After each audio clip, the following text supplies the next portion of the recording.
Good morning. Thank you for joining me again. This morning I rushed out of the house, and after I traveled 10 or 15 minutes, I realized that I did not have a jacket in the car. Some of my friends and colleagues and people who watch this Facebook Live program that I do every Tuesday had told me that I must wear a jacket when I do this, but I don't have my jacket today. I hope you will forgive me. It's still me, and the ideas still come from the same head, and I'm talking to you as the same person, so I hope that you'll accept me as I am this morning, as you always do. I want to thank you for that. We are in the last week before local government election on Monday, December 2nd. And while I don't want to talk entirely about local government, I do want to raise the issue of what elections mean and why it is important to come out and vote, and to raise the issue as well of how one makes a choice in a democracy. But before I do that, I want to talk a little bit about Trinidad and Tobago and what is happening in the context of what might be happening in other parts of the world. You know, the murder rate is going to be exceptionally high this year, despite all the talk from the government, despite all the assertions from the Commissioner of Police, and despite whatever gains that might have been made in various areas which are difficult to discern. But the murder rate keeps going up, and we are over 500 now. And we are going to be in a position where this might be the year with the highest murder rate ever. So I think that that is something very worrisome, because when you think of the thousands of people who have been murdered over the last decade, and the nearly 1 million people who have been touched in some way or other by the fact that somebody that they know or somebody that they are connected with have had someone murdered in this country. I mean, when you think of the trauma of it at the time that it happens, and when you think of the lasting nature of the legacy of these continuous murders over time, and when you think of the psychological state of the country in terms of fear of crime, and in terms of containment of their lives, in terms of the worry about everything that they do to try and keep safe, it is a very, very worrisome thing indeed. The government has had 4 years now. No matter what has happened before, they have said that they would deal with this matter of crime, and it is clear that they do not have a handle, and they are not able to deal with it. And pretty soon, we are going to have to take some drastic decisions in this country, because I don't know for how much longer we can live with this level of murder rate. We have supported the government in all the legislation that they required in order to bring the gangs under control, in order to strengthen the system of no bail, in order to basically deal with terrible crimes involving drugs and guns and so on.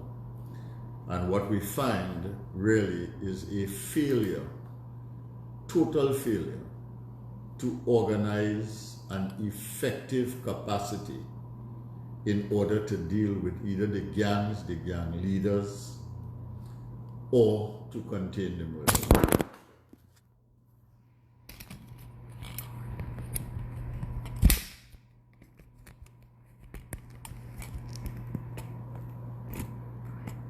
Is it showing there? Yeah, sure. Okay, I'm sorry for that little mishap.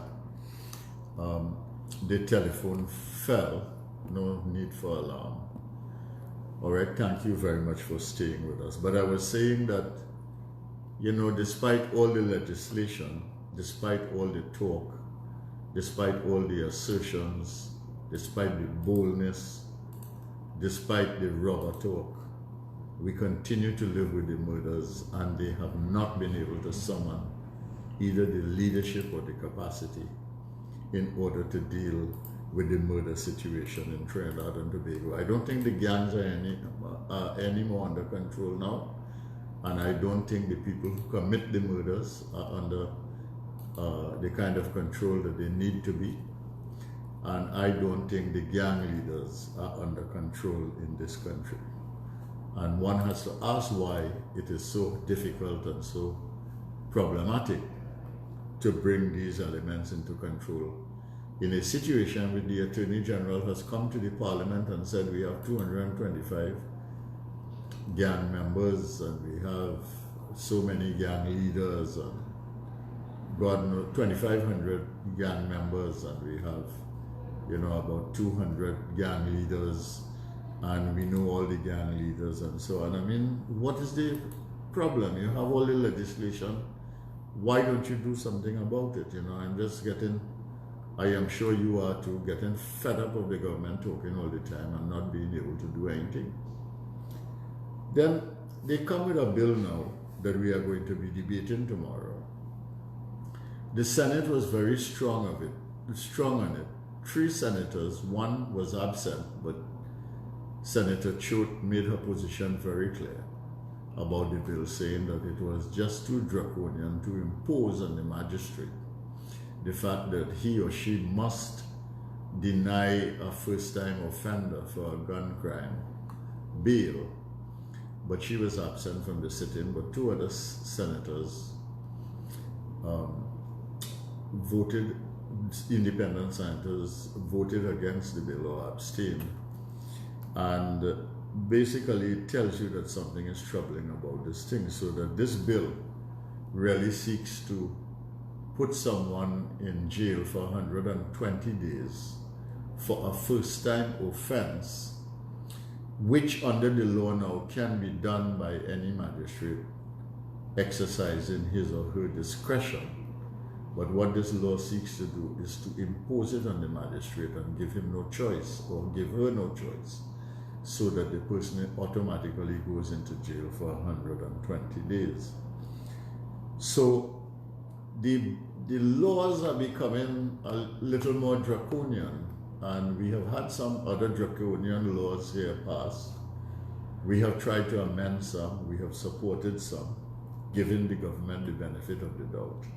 And because we want to support the commissioner's call that he wants to have the tools to deal with crime, but after all, you can't give them a carte blanche to turn Trinidad and Tobago into a police state or authoritarian state just because they are incompetent and cannot bring the murders and the gangs and the gang leaders under control, nor the guns, nor the drugs.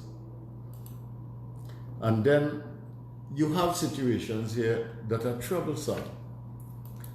They brought legislation recently. We supported them on the legislation, which really increases the powers of police officers, of the prison officers, of customs, of immigration, etc., over the citizen. And we went along with that. And that bill also limits what the citizen can do and gives the police and all of these officers, the categories that I mentioned, the authority to simply subdue the citizen if he were to protest or raise his voice in anger against the forces of authority in the country. And I was not allowed to debate on that particular bill properly. I was interrupted all the time. And the the speaker's ruling did not allow me to deal with the bill in the manner that I had set out to deal with it. But I did make the point in the bill is that it is shifting the power relationship between the authorities of law enforcement wherever they reside, whether customs, whether immigration, whether prisons or police, and taking that freedom from the citizens so that a power shift was taking place and the citizen was becoming more subdued and the military forces were becoming more powerful. As I said, we supported that bill in the interest of the containment of crime and in order to support the police and so on and the prison officers in order to do their job. But we are alert to the fact that there is a power shift taking place and that the citizen is becoming more powerless in the system and that the forces of authority are becoming more powerful. And then you read this morning that in the Coast Guard, which is supposed to be a disciplined arm of the military, you have a set of misappropriation of funds and thieving going on. I have raised on several occasions the role of the Coast Guard. They sit down in Stoble's Bay all the time. They will not use the 12 boats and man the seas and look after them. The Minister of National Security took a Coast Guard boat and took the press the other day and took them between Trinidad and Tobago and Venezuela, steering clear from the division line between Venezuela and Trinidad and Tobago by a mile, and showing how hard it is to see a boat in the ocean. I want to ask, they don't have binoculars? They don't have any equipment to be able to see better from a boat to outside? I mean, and I thought it was an atrocious public relations exercise. If they took one boat, it means they had about a dozen other boats in the system. And you have the Coast Guard, in my view, not looking after the coastline properly. And I make no apologies for saying that to the minister, to the leadership of the Coast Guard, and to the officers of the Coast Guard who are supposed to run this thing. The Coast Guard is not supposed to park up their boats in Chagaramas, all right, and organize their business on land. Their business is to be on sea. And it seems to me that if you have 12 boats, you could have a rotation system that keeps the sea manned properly in a certain way, even if you put out one boat at a time, and there's no reason to put out one boat at a time. Anyway, that is not my business. I'm not a logistics expert and I'm not a military expert. And I am not, certainly I've never served in the Coast Guard, so I don't know. But common sense tells me that something is not right with that operation of the military. The other thing we have is that we have these marijuana bills now, which, if anything else, has presented a certain amount of controversy. And with the authoritarianism that characterizes the behavior of the political leadership of this country, the Prime Minister and all his ministers, the executive of this country, that characterizes the increased authority given the forces of law and order in this society, the freedoms taken away from the citizen, we are moving more and more to authoritarianism. And we are given now this marijuana bill. I myself have not looked in any detail at the bill, but you can rest assured that I will make a contribution on it. And it seems to me that this country is becoming what is entering a kind of marijuana haze of confusion. And really what we might very well end up being is a marijuana autocracy in Trinidad and Tobago if we are not careful.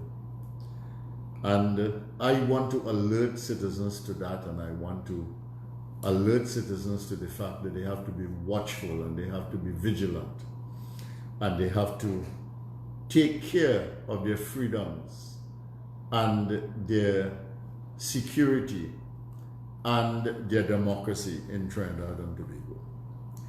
There's also a political narrative that is taking place that is being pushed by the PNM. The most extreme version of it was presented by the Minister of Planning and Development, Mrs. Camille Robinson Regis, in which basically she talked about using a broom and so on as a kind of anti-prayer, obia-oriented sweeping away of the unrighteous UNC. It is kind of a dangerous political narrative that is coming off by the PNM here.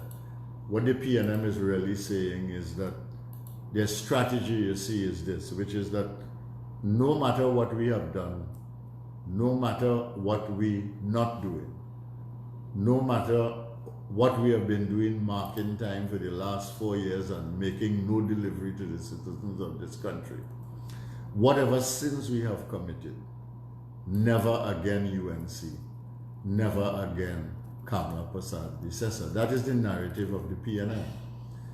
And when you examine that carefully, you will see how insidious in design and intent that kind of political narrative is, because it is a painting of the UNC as unfit and as unworthy to govern and to lead the country. And you can make your assumptions. I do not want to go there as to why and under what subterranean currents they are weaving that narrative. I will not go there. But if I have to, at some point in time, I will, because I am not afraid to expose any divisive tendencies in this society, no matter where it comes from. And the second thing that I want to say is that there is an economic narrative at work too.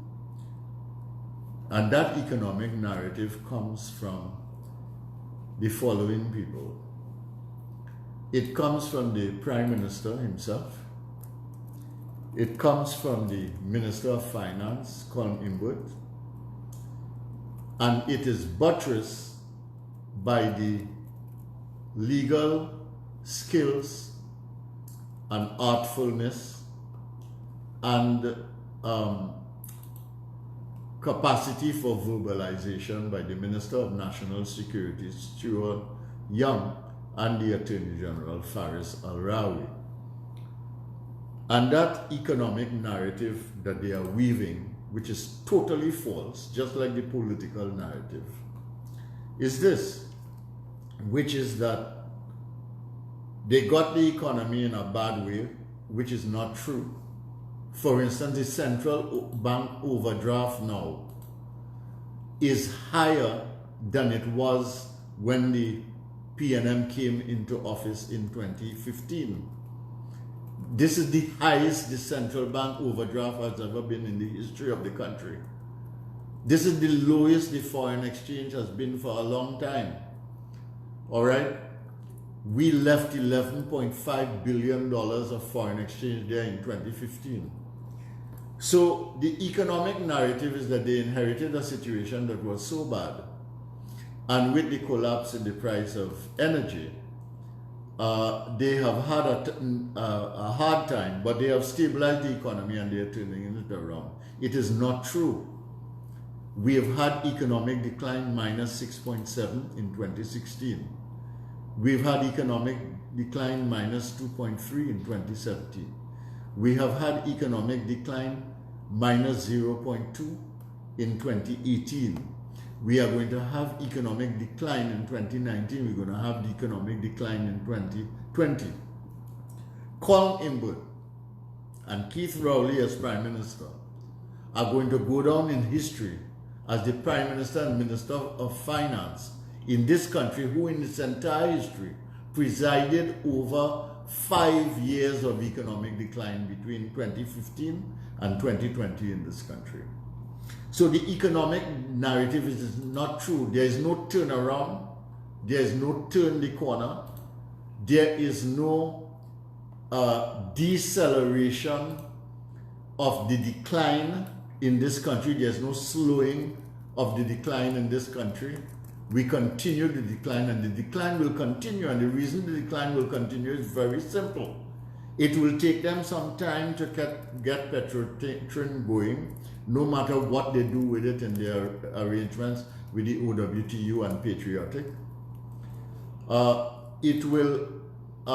We have Yara going out. We have the downstream industries under pressure. I think there is only one methanol plant that is actually operating now in Trinidad and Tobago. I asked a question about that in Parliament. The Speaker did not allow it, so I did not get the answer. So I don't know what the facts are from the government's point of view. So that is a problem. And we have a situation in Trinidad and Tobago where the $3 that the Minister of Finance used for gas price in the budget is not likely to be realized when you look at the gas prices over the last several months. The quantum of gas that he anticipates is not likely to be realized, and the facts will show that that is so. There was a recent report that was done by Fitch Solutions on the gas situation in Trinidad and Tobago, which makes that clear. The oil is on the decline. We have the lowest production level in the country. You have no new, all the fines that you are getting now are based on 2011, 2014 decisions by the Kamla Prasad Bisesa administration. There are no new investments in energy. And what is happening in the non-energy sector is a series of declines as well. So where are you going to get the growth from in 2019 and 2020? It's not going to come. So the political narrative is false and misleading and insidious in intent and really very damning of the psychology at work in the PNM. And the economic narrative is totally false as well. And you have a situation, I raised the issue of climate change in the Parliament on Friday. I gave a talk on it. Other members of the UNC spoke on the matter. One person from the government responded. The press carried nothing of it. I guess climate change is not an important issue in this country. Or maybe I didn't say anything that was considered important. But what I did say is that climate change was something that threatened the entire sustainable development of this country. That most of the problems were caused by countries from abroad, but most of the effects are going to be visited upon countries such as ours, and that we had to take decisions to fight the climate change issues in the forums of the world. That we had to take decisions that would allow us to build capacity at home to get the funding that had been set aside by the big countries so that we could deal with some of these problems. And that we had to build capacity at home in order to do that. That we also had to build alliances internationally with other small states and developing states in order to make sure that we got our due. And then we had to sit at home and begin with the sun and the ocean and the wind and all those things that will move us away from fossil fuel dependence into new energy, to deal with the environment, to deal with economic sustainability, and to deal with community integrity as we go forward. And I outlined ways that we could do that, whether it is solar heating or rainwater harvesting or things like that that we could do simply other than the big things which are really to deal with with CO2, sorry, which have to do with the emissions in the atmosphere that cause and contribute to global warming, and that means that we have to regulate the fossil fuel industry, and we also had to regulate and manage transportation in the country. So look how far we are from sustainable development. Look how little we are doing in terms of climate change. Look at the false political narrative that is being weaved by this government. Look at the economic narrative, which is simply a set of lies, denying all the realities of the numbers and the facts that they are throwing on the country. Look at the authoritarian direction of the government. Look at the what can I say, the commerce in an institution which is supposed to be disciplined, like the Coast Guard. Look at the dislocation of power from the citizen into the hands of the forces of authority. Look at the way that the government is trying to tip the balance in terms of authoritarianism and the forces of authority. Look at the runaway murders and the high murder rate without anything being done to curb this process. And I want to say to you now, you have an opportunity in local government, and you are not going to come out and make a statement in this country. What do you think elections are for? The way a democracy operates is that you have elections so that people can choose freely who they want to govern them, or they can choose freely who they are against because of what is being done to them. And I didn't go through the economic hardships that you are facing. I didn't go through the difficulty of your living day to day, whether it is water, whether it is the price of food, whether it is the awful roads that are breaking your axle in the cars that you drive in, whether it's the rising cost of transportation. I didn't go through all of these things. But you want to tell me that you have an election before you, and you are facing all of these things, including the things that I mentioned to you, which is basically weaving a false narrative that belies every reality of experience that you have. And you are going to sit down home on election day and not come out and vote. I mean to say, the role of the citizen is important in democracy. You can blame the politicians how much you want, but at the end of the day, it is the citizens who vote. So I'm asking you to come out on election day and vote. And if you feel the PNM is doing a good job, after all the things that I've said and everything that you are feeling, well, go ahead and vote for them. If you feel that they are not doing a good job, then you have two choices. Either you vote for the UNC or you don't vote for anybody. But if you decide that you're not voting for anybody, you think you're helping the situation any? What statement are you making? Are you helping anybody by staying home or not voting or by spoiling a ballot? I think you have to make up your mind. I mean, life is about choices.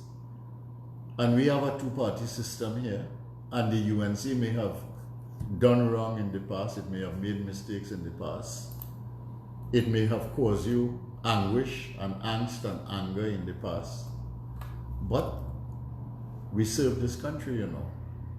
We did a lot of things. We made a lot of difference in the quality of life of people. We improved the condition, the living conditions of people almost everywhere. We improved infrastructure. So the choice is yours, and what I would say to you is that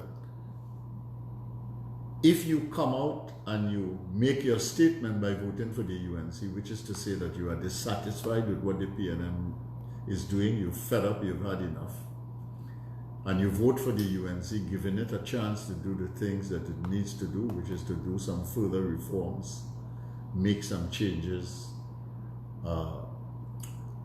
what can I say, spend some time on clarifying policy issues and then come into the country and engage in you so that we can create the conditions for a change of government in this country, then I think we can renew the democratic process.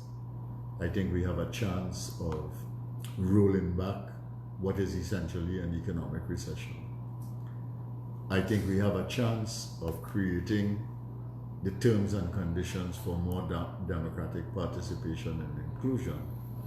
And I think we have a chance to reset the trajectory for Trinidad and Tobago and redesign our future in a more sustainable way, including dealing with all those big issues, which is economic recovery and growth and job creation, which is essential, business confidence and growth, managing the environment and the ecology to make sure that we build sustainability for many, many generations, and also keeping the integrity of family and community and society. And that means, of course, dealing with the issue of national security and the security, personal security in the country. Because we've got to deal with the gangs, we've got to deal with the gang leaders, we've got to deal with the corruption that makes these gangs possible, because there is complicity between political directorate, business leaders in this country, and these gangsters who deal in drugs and guns and distribute it. And we can get a chance to do that and maybe begin to restore this country to a different level of normalcy than we have become accustomed to in the last 4 years. I thank you for listening to me. I thank you for sharing this time with me. And I ask you please to let me know what your questions are so that I can answer some of them. Thank you very much. So good morning to our viewers. One question that we actually have this morning from one of our Facebook Live viewers is, I need to speak with you on the topic of violence against women, and specifically domestic violence. Someone needs to start this discussion, and some drastic methods need to be taken to protect us, because what there is clearly not working enough. Yes, I agree with you. I put up a post yesterday basically taking the position that, you know, men have to stop the violence against women and making women victims in this way. I think it is wrong. I think it's a mixture of things. I think we have to have the right laws in place. We need to strengthen those laws. Secondly, I think also it's a cultural issue. And it's a long-term address the issue in schools, for instance, so that we alter the relationship, traditional relationship between males and females in the society. Secondly, I think we need to take into account the sociological dislocation that has been taking place, where women are better educated than men today, and it tends to cause a problem. And we need to address that in a meaningful way and try and find a resolution for that. Fourthly, we've got to deal with it both in the home and in the workplace. I mean, dealing not just with violence, but the sexual harassment issue and so on in the workplace. And I think generally we've got to recalibrate the relationship between men and women. We've got to recalibrate the ethos of the relationship between men and women. And more than that, we've got to be much more gender sensitive in everything that we do in the society. So I agree with you, we need a discussion, and maybe the next opportunity that I have, that is next week Tuesday, I will address the issue of violence against women. I want to let you know that in Caroni Central, as early as 2016, we had seminars here on violence against women. We partnered with women's organizations, both nationally and locally, to have seminars and sessions having to do with violence against women. and to stop violence against women. We also promoted it in the schools because we feel it's important to raise early consciousness. And we had t-shirts and so on that we distributed, and we had marches with the children on violence against females. And the third thing that we did was that we had a program on women's empowerment to help women, especially in rural areas who are relatively poor and economically dependent, to become more sufficient in terms of the creation of micro and small businesses and entrepreneurial opportunities. Thank you for your question. Yeah. Dr. Tewarie, can the progress of the marijuana bill open the economy of Trinidad and Tobago for growth? Do you believe this? Yes, it can. I believe that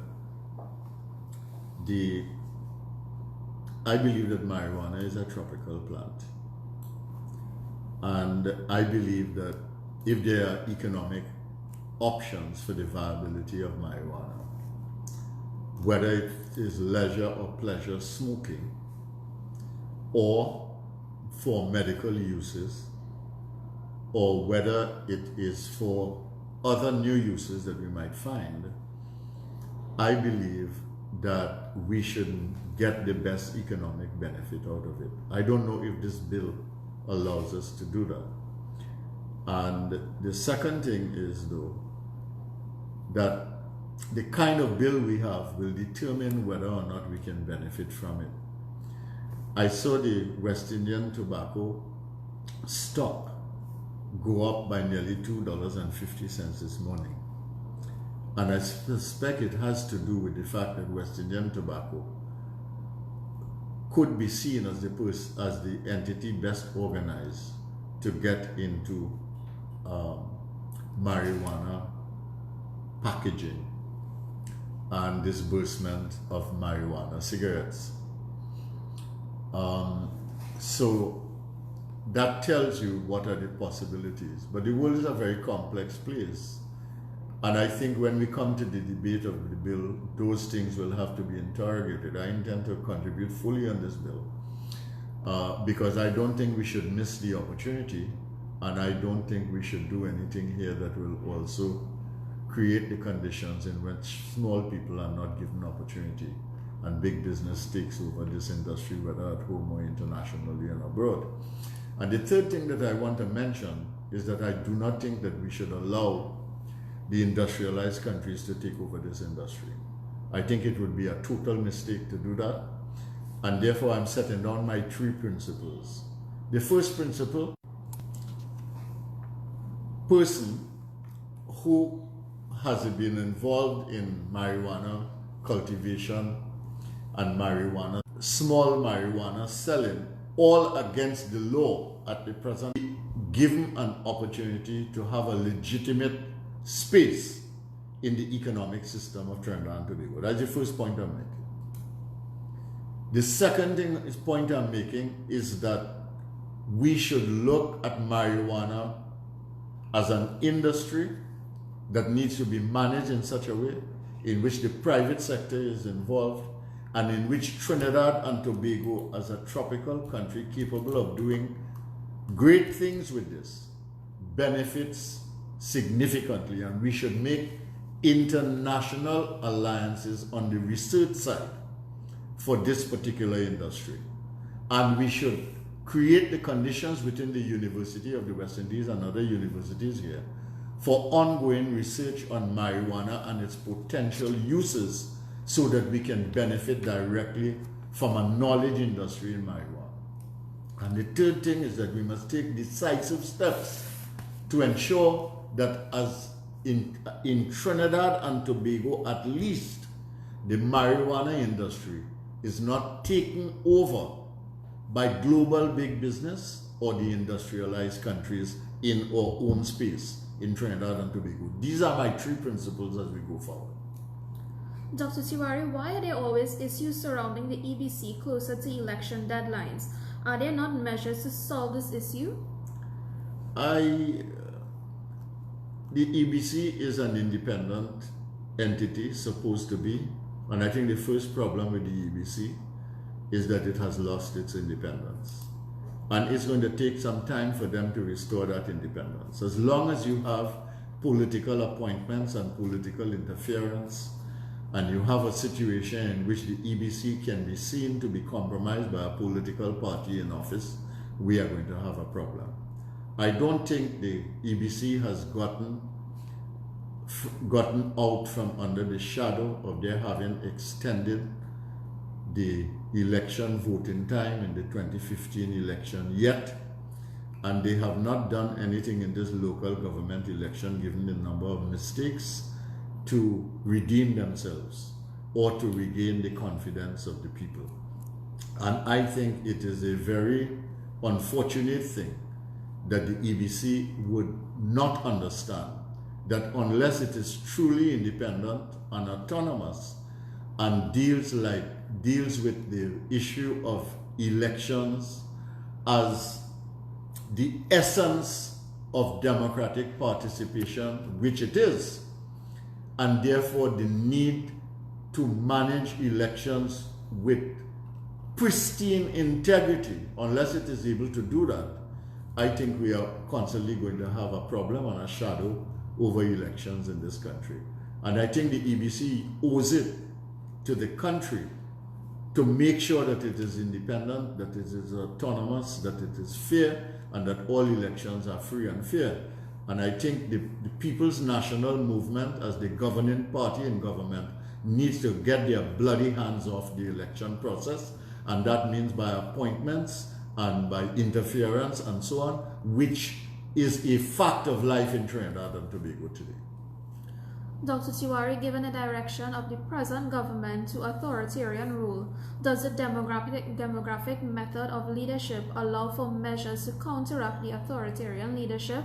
And how can the public of Trinidad and Tobago be more aware that this is a serious issue as seen on an international scale? People in Trinidad and Tobago have to get balls. They have to learn how to stand up to authoritarianism and dictatorship. In Hong Kong, you have a big country like China, which is an authoritarian state. All right? And a situation in which what you have essentially in Hong Kong is a local government with limited powers of autonomy based on an arrangement made with the handover of Hong Kong by the British government to the Chinese. And you have people challenging the system, demanding democracy, demanding non-interference by the central government of China, and demanding autonomy within Hong Kong. And those young people went to the streets, they fought an election, and they won a victory 2 days ago. All right? It was a tough situation. People stood up. There was confrontation. But they are now in a position to make decisions about the future of their island, even though there is always the overwhelming possibility that the authoritarian power of the Chinese government, central Chinese government, both political and economic and military, all three, can come down heavily on Hong Kong. But they stood up and they did something. And all over the world you are seeing that, where people are just fed up with people who are in power and authority, and where oligarchies conspire to keep the people out of power. What is wrong with Trinidad and Tobago?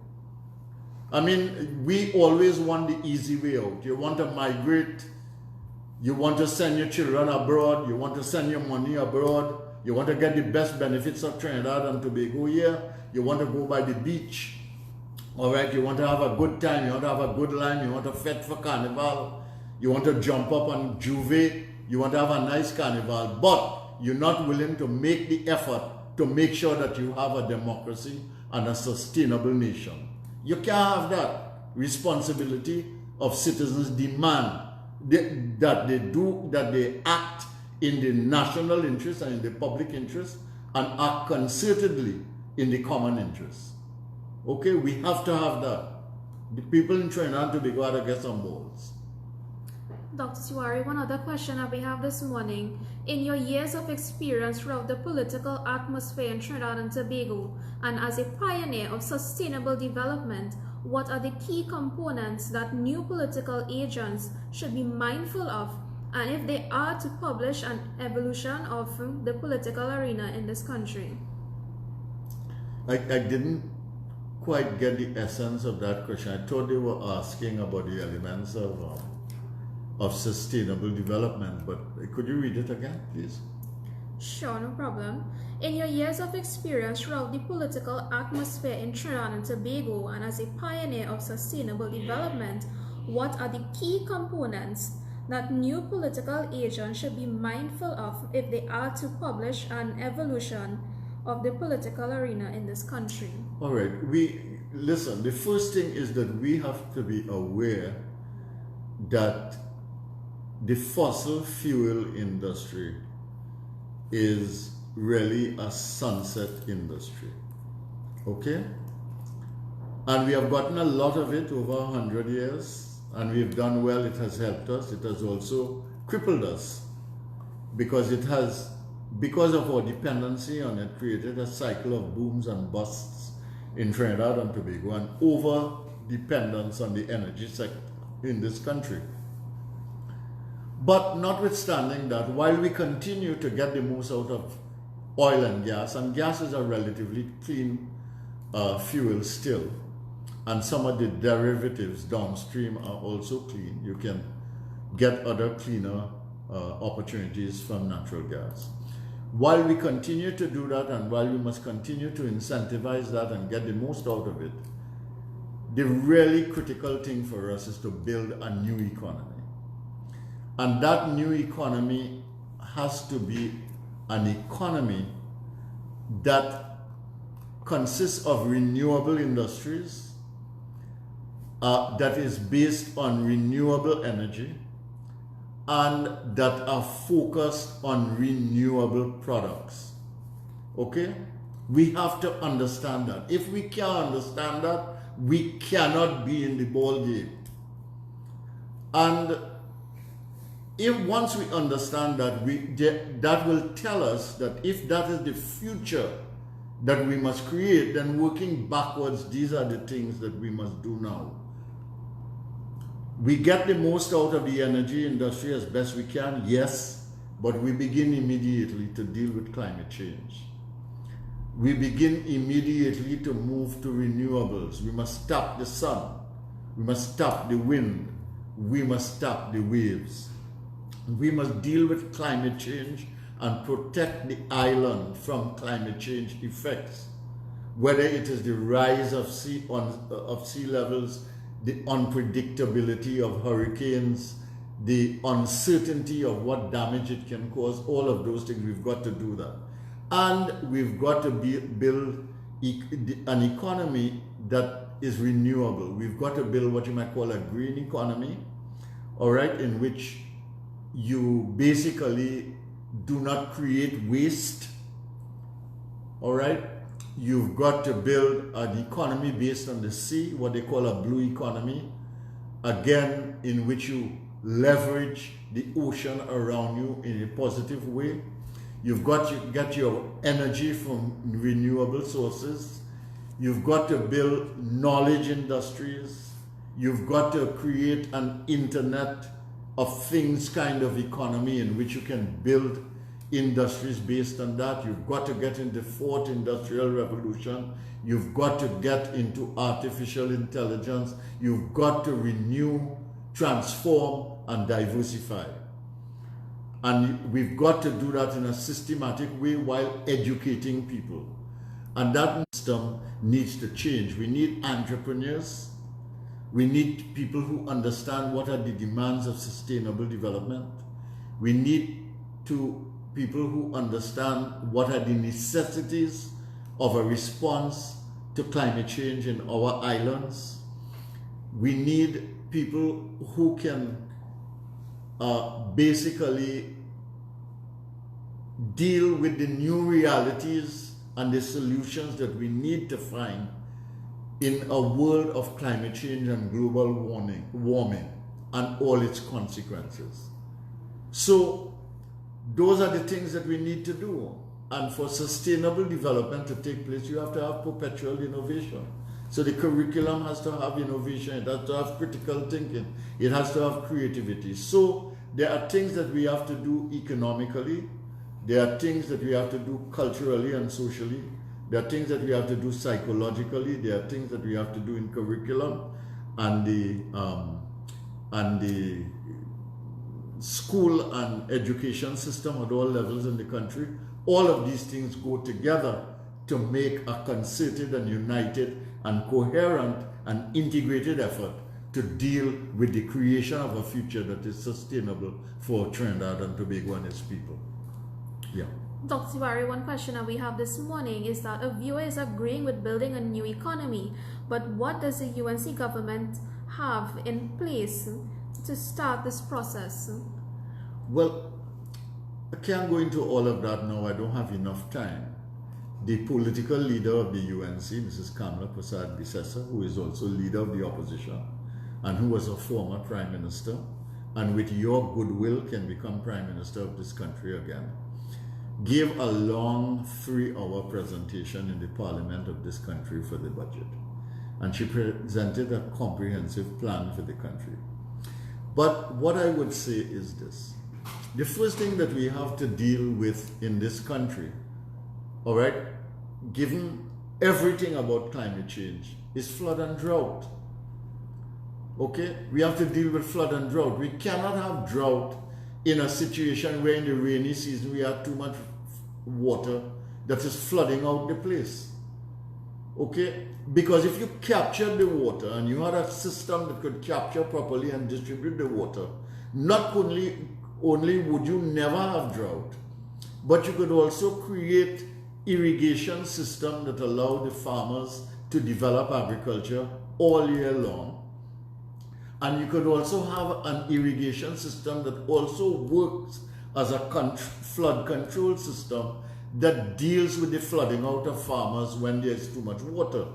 So if you take these three things, drought, flood, and agricultural production and sustainability, we can have a program over a period of a year, year and a half, maybe 2 years at the most, in which we deal with the issue of the denudation of the hills, slash and burn on the hills, construction and building of the hills, quarrying of the hills, and we begin to address that.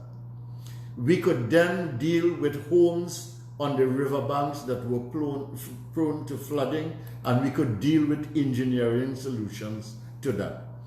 And we can do a program which had to do with the clearing, the dredging, the deepening, the widening, the integration of all the water courses in our system, from the hills to the plains going into the sea, which allows us not only to clean up these rivers as well and to allow them to flow, but we can have retention ponds, we can have irrigation systems, and we can have systems of water capture where rather than all of this water going into the sea, we can catch some of this water and process it and reintegrate it into, after processing, into the water system that we use, both for agricultural and industrial purposes as well as for drinking purposes. In addition, we already use the solution of salt water management, in which we have a desalination plant, and those options are also available in a situation in which we are a country surrounded by water. This is just one initial solution I would like to propose, which could not only create thousands of jobs in this country, but solve permanently a perennial problem of dry season and wet season and flooding and drought. And it would mean setting up a maintenance system after. But more than that, it will add and boost agricultural production in the country. Go ahead. Dr. Tewarie, one question that we have this morning is democracy is our ability to choose a political party and also our ability to voice our discontentment in the light of their ability to fulfill their mandate. How can we continue to do so when the PNM is commanding the population into submission using tools that they would have put out with the sedition law to stifle their voices? Don't submit. All right? Authoritarianism and dictatorship involves a two-way street.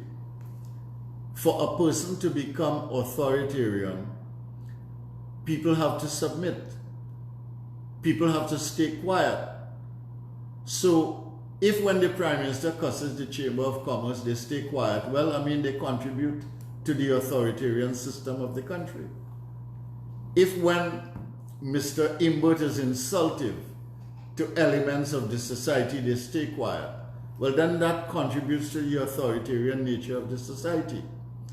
And when people pass draconian laws and the opposition opposes it, when the press does not do the kinds of reporting which shows what are the issues at stake and why they make a difference, then that supports authoritarianism and the move to dictatorship.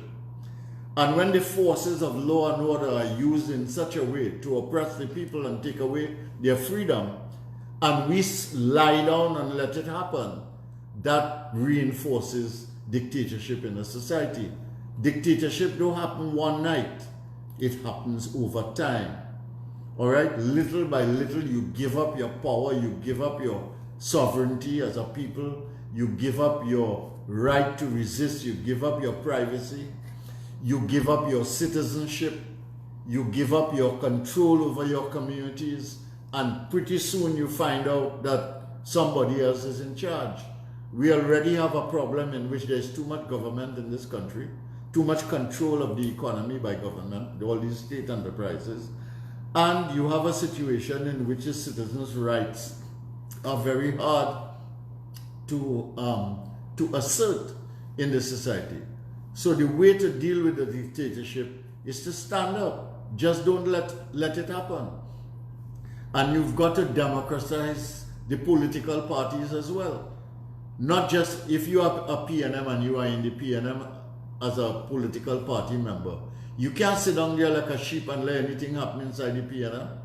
When you see things going wrong, you have to stand up and make ruction. And you've got to make sure that it gets on a reasonable path, that it transforms. And if you are in the UNC or any other political party and you think things are not going right, you have to make your voice heard. So democracy is not just for the society, it's inside the political system as well. And in the political parties. So democracy requires citizen vigilance. It requires citizen strength, and it requires a willingness to take risks to do what is the right thing. Dr. Tewarie, one question that we have this morning, and might probably be the last question that we have in order to keep with time. Oftentimes, we observe that the media misinterprets information, especially in the political dimension, and it can cause unnecessary heat around various issues. Are there any policies that we can be aware of that should be able to mitigate the misrepresentation of information via media houses? Well, I don't think the media should be controlled. All right, I do believe that the media is an important element of the democratic process, and that they should be free to report as they think fit. But I think that there should be ways and means of influencing the media when they take a wrong path, or when they allow themselves to become biased, or when they take a view that seems to be contrary to the public good, or when they take a partisan position. And we have to find the means and the mechanisms to do that. One of the problems in our society is that the media is very, very dependent on advertising for its survival, and a government that controls the state can in fact influence the things that are put on the agenda of the day-to-day diet of the reading public as citizens. And I think that is a very worrisome thing. I think we've got to find a way of creating institutions that allow for the independence of the media in a meaningful way. And secondly, if a media has a bias towards a political party or a political position, it must be declared so that they become an advocate for a certain cause, and that is transparent and open. And I think one of the missing ingredients in the media is its ability to take contending opinions and put them when it has to do with serious public issues. It will do it for bacchanal issues. It will put 15 different points of view on some bacchanal issue. But if it's an issue of serious importance, it doesn't put those contending voices so that the public can make a determination and a judgment. It is important for the media to reflect what the society is thinking and worrying about, what the society is concerned about, to provide clarity and clarification, and to allow the population to make up its mind on the basis of contending opinions. And the editorial intervention is something which allows the paper to take a stand publicly on an issue that it considers important. So the media here, I would not at all do anything to interfere with the freedom of the media, but at the same time, I think that it is necessary for the media to manage itself in such a way and self-police itself in such a way that it truly contributes to democracy and not to authoritarianism and the suppression of views in the society. All right, this is the end of it. I want to thank those of you on 97.5 who listened to this program for staying with us for the hour and listen to me. I'm very grateful that you are part of the audience and you think it valuable enough to spend your time with me this morning. Those of you on Facebook who joined me, I want to thank you for being here with me for the hour and for asking so many intelligent questions that gave me a chance to respond on some of the issues that are so important in our nation. So I ask you, because I won't talk again before election day, I ask you to go out and exercise your democratic right and vote. We gained adult suffrage in 1946. That is when we got the right to vote. Before that, people could not vote. They could not vote unless they had property. They could not vote unless they could demonstrate that they had command of the English language. They could not vote if they were not literate. Okay, so, I mean, you have to understand what is involved here. I mean, voting is an important right. So I would ask you, I would urge you to come out and vote. And if you do come out and vote, if you are happy with what is happening in the society and you think everything is hunky-dory and we're headed for a bright future, well, you can vote for the government if you want. But if you think otherwise, and you think we are in a mess and we are headed really for derailment in Trinidad and Tobago, and you think that we need to put a stop to this, and you think that we've got to make it clear that we want to go in a different direction, I ask you to come out and vote for the United National Congress. And the symbol of the United National Congress is the rising sun. So I ask you to do that on Monday, December 2nd, Election Day, Voting Day. Thank you very much.